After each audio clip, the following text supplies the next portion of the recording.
He's a climate activist and he has a beautiful vision. And today we're going to hear from Viranga himself. So, first, Viranga, could you introduce yourself to the audience? Tell us about your journey from being a passionate student to a climate leader.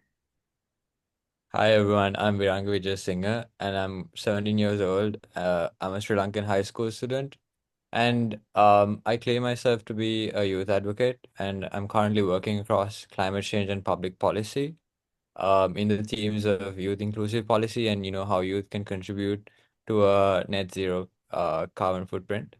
How I got involved with all my initiatives was initially through my school in my school, doing extracurricular work and, taking up leadership positions wasn't um, sort of ordinary, I would say, because in our in our tradition, of course, even in our school, it was unheard of, to take up extracurricular responsibilities.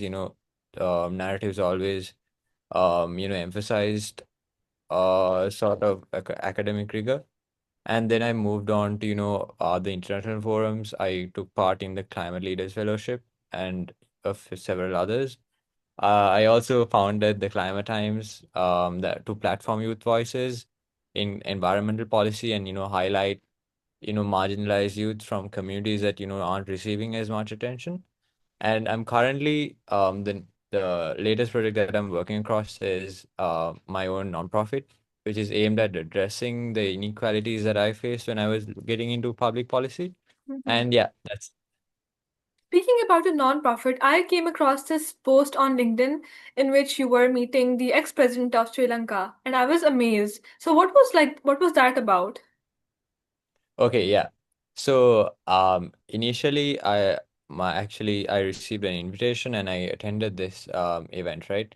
And when I was, talking to her, I what I noticed of was, she like her and I shared some sort of middle ground, with regard, how she had to interface her issues as well, right? Because when she was, a youth advocate herself and she was discussing all these, intense issues such as, racial discrimination and, all that.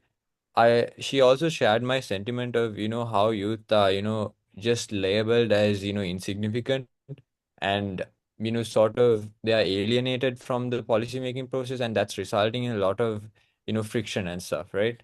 So when I talked to her, she was really on board with the idea of, supporting us and our initiatives. And it's just she needed a platform for that to work out, right? So that's where I come in and, I work through that. I've also, I'm currently setting up the curriculum for, other new students to join up. And that's where it's at right now. And that's how, my meeting coincided with That's that. extremely impressive. I mean, setting the curriculum, that's amazing. And you started at a young age, right? How old are you at this moment? Uh, I'm 17 right now. It's incredible. Like, I am so impressed. So, yeah, the next question that I would like to ask is that what led you to focus on youth inclusive participatory governance as the most important tool for systemic change? Also, was there a moment or realization that sparked this path for you? Okay. When I need to, when I'm approaching this question, I think I need to first mention concept that, I found helpful in recognizing this, which is called testimonial injustice, right? It's when someone's knowledge or experience is unfairly discredited due to a bias. So this can come in the form of, ageism, sexism, and many others, right? And what I noticed of was, even in Sri Lanka, regionally we do have, youth opportunities. Recently, we did have, parliamentary sectoral oversight committee with youth inclusive, which was youth inclusive. But what I realized was personally, most opportunities were symbolic, at least in the policy space, and like, that side of things. And even like for me, what I noticed of was, if youth weren't, in these processes that were, in turn affecting like generations to come, it's just going to, circle back, and it's going to like reap a lot of consequences that we are not really responsible of, right? And I feel like a big part of, navigating this is through youth inclusive policy. And I am, someone that's, committed to, structurally embedding this rather than, working towards, consulting, like a consultation side of things, which is, it works, but I think the best course of action for us right now, as a country and, very broadly the world would be to, work towards that with, in a structural manner. Hmm. Right. So, as someone who is working at the intersection of climate and policy, what barriers do you actually see for young people trying to enter decision-making spaces? Okay, the first, I think, and the most important barrier is that most of us are excluded because of our age and, the lack of formal titles, right? Pretty evidently, you'd have, less, experience working across something, and that, could come across as, your inexperience and, your perspective might not be, evaluated at the same standard, right? But, comparatively, I feel like it's not evaluated at all. So we need to take that step from, getting from 0 to 1, and I feel like that will be a good, good start to things. And I think another issue is that, there is no clear set path for us to get involved, or there isn't, rather any guidance and mentorship, which is, very crucial if you're, getting into this. Personally, the learning curve to, get into, public policy was, very,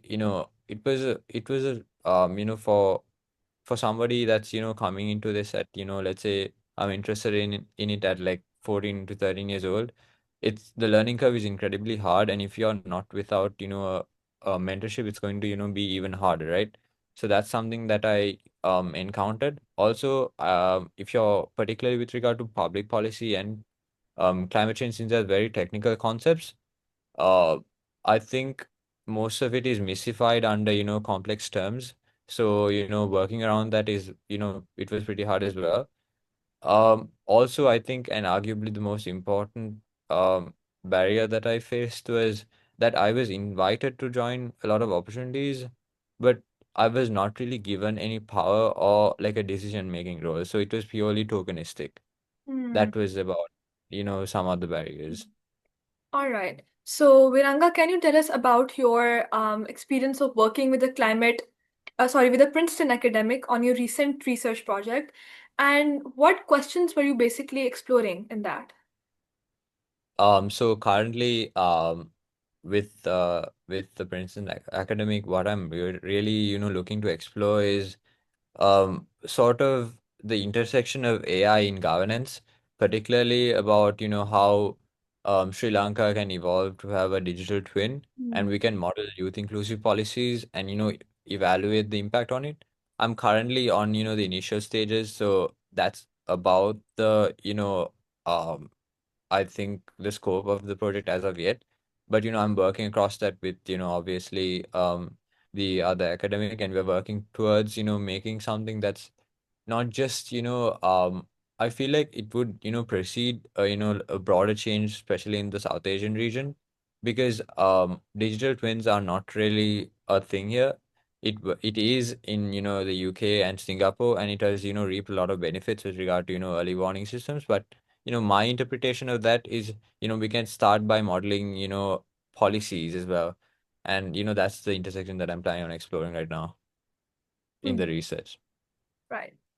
So, how do you ensure that your policy work it remains rooted in the values of in the local values and realities of Sri Lankan community, and also while engaging with global discourse? Okay, that's a really good question. I think the first start to that is by listening to, the local communities and like understanding their needs. Because I feel like if you're, working towards a goal and if you're not taking in input of your own community, I feel like that's going to be very short-sighted, and it's not going to really benefit you or the community you're working with. And personally, what I do is I run a lot of surveys and workshops with Sri Lankan youth, and I help them shape their work, and I gain some input as well.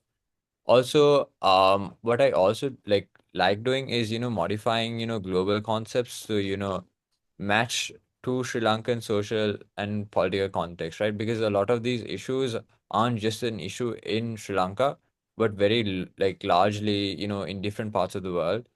Uh, Also, I like to focus on, fair access to technology and use of local languages, which I find really, really important. Um, because, at the end of the day, we want it to be as inclusive as possible. I'm working across, making most of my initiatives in like all three languages. We recently got a lot of volunteers that are interested in making that, happen. That's basically how, I try to root my policy work in Sri Lanka. Amazing. So, what has starting your own nonprofit taught you about collaborations and about real impact and about the power of leadership?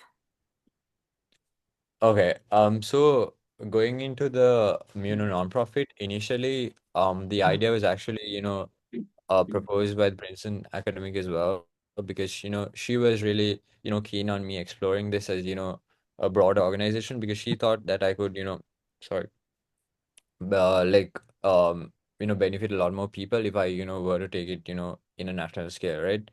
And what I understood of that was that leadership is sort of, I think at the end of the day it should build a system and not just visibility, right?